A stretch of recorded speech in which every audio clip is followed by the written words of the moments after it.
Hey everybody, happy Friday. We're going to wait on a couple minutes for you to hop on here and we're going to talk about some simple home remedies with things in your kitchen for poison ivy and poison oak.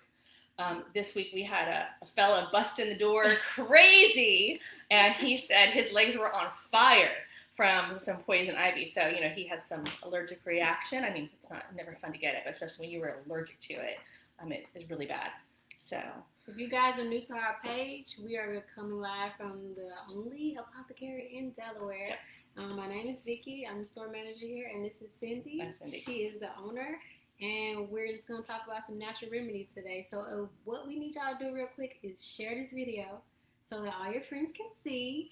And also, once this video is over, go to our page and put the alerts on so that you can see when we go live and you won't miss anything, because we always come with education, information, and fun things you can win or something. Especially on Friday. So yes, we love that's right. Friday. Every time we go live, we're giving away a $25 gift card. All you have to do to enter to win is a $25 gift card, and that's good for everything at the apothecary here, as well as online on the website. And even if you are not local to Delaware and you can't come to the apothecary, we can actually give you access to our full apothecary online. So you can get anything that you got and that we're going to cover in this video. So you got to be interactive, though. So now we want you to tell us where you're tuning in from in the comments. Yep.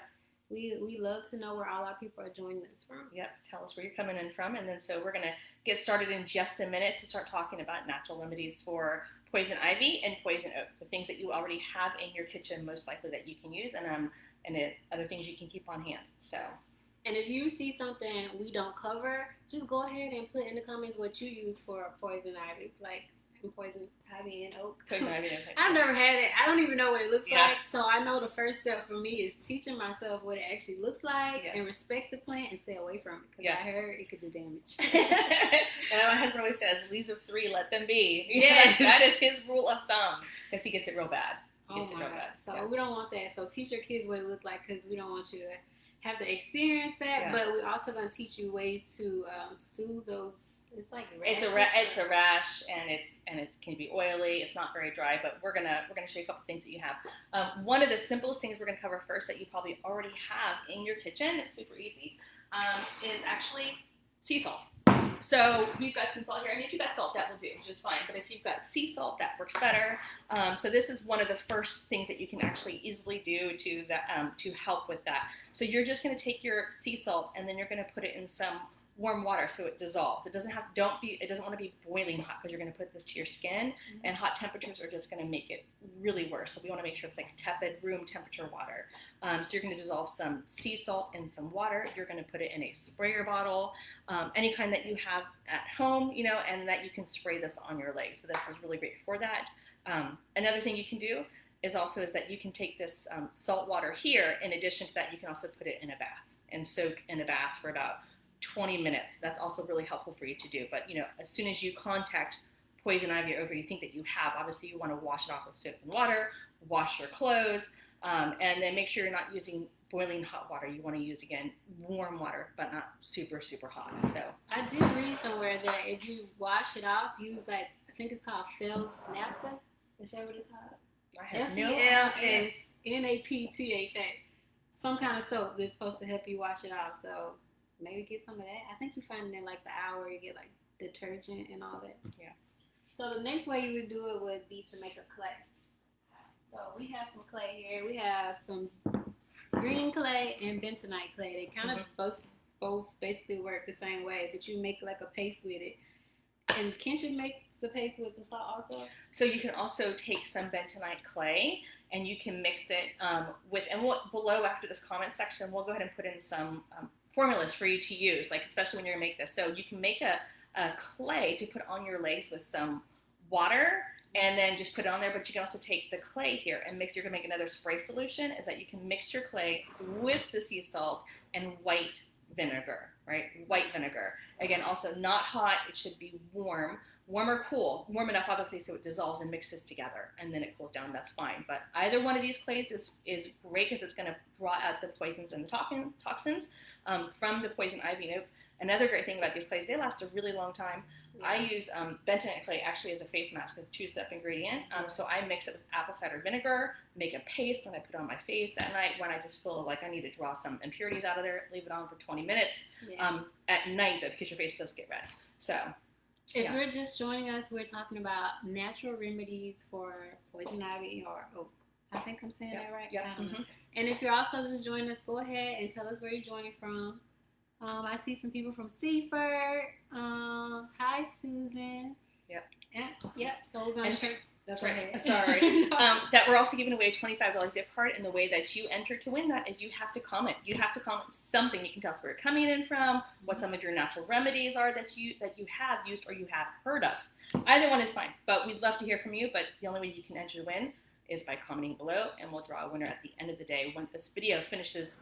By the end of the day, because we might get comments later. So at the end of the day, we'll draw a winner, and we'll contact them via email as well. So the next thing you can get is some jewel weed. Yep. Right? Also known as celandine. Jewel weed or celandine. I'm going to come a little bit closer so y'all can see what it looks like. Yeah. It's so pretty. I like her. Yeah. So hopefully you can see the jewel weed in there. And this is dry jewel weed, and this grows wild. So if you learn how to identify it, that's great. There's some easy and free plant identification apps that you can get to see what it looks like. So when you're out foraging and harvesting herbs, you want to be able to identify it. And so when we talk about a couple things, what you're going to do with jewel weed. So with the jewel weed, there's a couple different applications you can use when you have poison ivy and poison oak. One of them is making a strong tea. So what we like to do is actually put some in the stove top, and you're going to bring it to a simmer for 45 minutes. Don't let it boil because you want the liquid to go down too much. But you want a strong tea. After that, you strain it, and you can make it into ice cubes and keep those on hand. So when you're having the peak of the poison ivy and poison oak rash, you're going to be applying these remedies 3 to 6 times a day, but especially at night before you go to sleep. So you can make ice cubes with it. Another thing that you can do is you can make a jewel weed oil. We recommend olive oil. You can use coconut oil as well, but putting it again on the stove top, you're going to put your herbs in there. I'd probably say typically about a cup to 2 cups of carrier oil, so whether it's an olive oil or coconut oil, and you could put about a half ounce of jewel weed in there. And then you're going to let it simmer on the stove top in an oil for at least 30 to 60 minutes, I would let it say. And that's going to get a nice dark color. It's going to be greenish, but when you're doing fresh plant, it's more of an amber, orangey color. And let that cool down. And then you've got that bottled for any time you or somebody else that's come in contact with that. So you have a jewel weed oil you can use too. Whenever you're doing a natural remedy, you want to do it at least 3 to 6 times a day because you have to do it a little bit more than something you would purchase from the store. But you know that this is probably a lot safer without a lot of side effects. So yeah, especially in acute situations like the poison ivy and poison oak. Yes, I want you to get better real fast. Yes. So we also have baking soda. Everybody have baking soda because you cook with it. I put it in some of my cleaning products, so I really like baking soda. This one can be used to make a clay. So this can be mixed with water to make a paste that you're going to apply to any part of your body that has the baking soda on it as well. When you're mixing some of the clays, you could mix a little bit of essential oils in there. It really depends on your sensitivity or adversity to essential oil, but you want to do maybe something like a peppermint and tea tree if you are making a clay to apply, but a nominal amount. I'm talking 1 to 2 drops because it's very potent. Yeah, I agree. And you can also, another thing you can do with baking soda, so you can do a clay that you're going to put on your legs and apply and let it sit there for 20 minutes, but you can also put it in a bath. A bath with baking soda and sea salt is really going to act really the inflammation that you're having. That's going to help with that. It's like a natural antihistamine as well. It's going to draw out those toxins. And when y'all are doing these baths and these showers, avoid hot water because that's going to make it worse.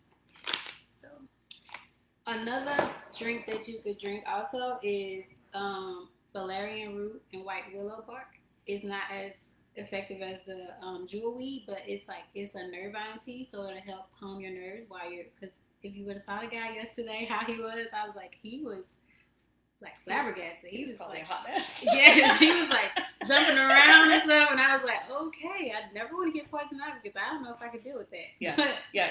Yeah. So we have one more item we want to show you, and then we're gonna let y'all go. But so we also sell. I'm gonna come closer. We also sell this soothing oak and ivy. Yep. It's a this is a herbal tincture. We keep it in the store. Like this is for like a really quick, fast relief.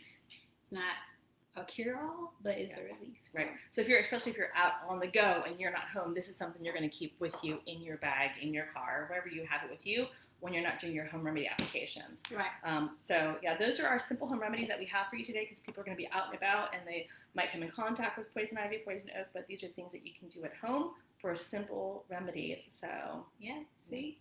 Empower yourself to take care of yourself. Yeah, absolutely. You guys have a great weekend, but don't forget to comment below still telling us where you're tuning in from because we're going to draw the winner at the end of the day. And also what are some of the home remedies that you have heard of that either you've tried or that you haven't tried.